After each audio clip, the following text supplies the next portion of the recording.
Bonjour, je me présente Vincent Bombardier, je suis spécialiste en application robotique chez ProAxe Technologies. Aujourd'hui, on m'a demandé de vous parler de la cellule robot qu'on a en exposition au Digifab QG. C'est une cellule avec un robot collaboratif Omron TM.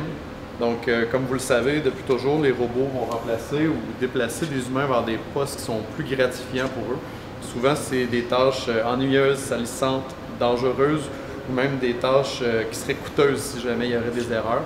Donc, on va utiliser les robots à ces endroits-là.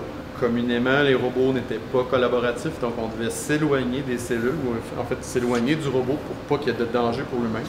Le robot que je vous parle aujourd'hui, c'est un robot collaboratif, donc un robot avec lequel on peut travailler en collaboration, être prêt, travailler avec le robot, ou carrément un robot qui ne pose pas de danger pour l'être humain. Une des choses que je voulais vous montrer sur ce robot-là, c'est la facilité de programmation.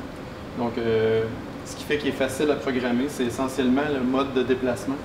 La majorité des autres robots n'auraient pas ce mode-là, qui nous permet d'appuyer sur un bouton, ce qui va permettre de désengager les moteurs et de déplacer le robot de la manière qu'on le souhaite. Quand le robot est positionné à l'endroit qu'on veut, on peut seulement appuyer sur le bouton, qui est le bouton point qui est écrit ici. Celui-là va nous permettre d'enregistrer le point dans le contrôleur du robot pour les déplacements. Donc, une des choses qui est intéressante avec le robot TM collaboratif, c'est l'analyse de sécurité versus la configuration des paramètres. Donc, avec ce robot-là, on peut sélectionner les différentes parties du corps. Automatiquement, ça va nous donner des vitesses et un couple en fonction de cette partie du corps-là qui a été sélectionnée. Le tout se fait par rapport à la norme ISO, la 15066.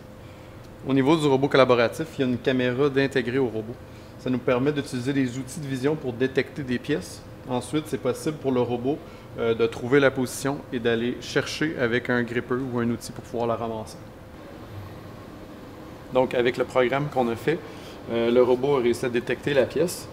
À ce moment-là, il va aller la chercher avec son outil, puis il va pouvoir la positionner avec un minimum de programmation.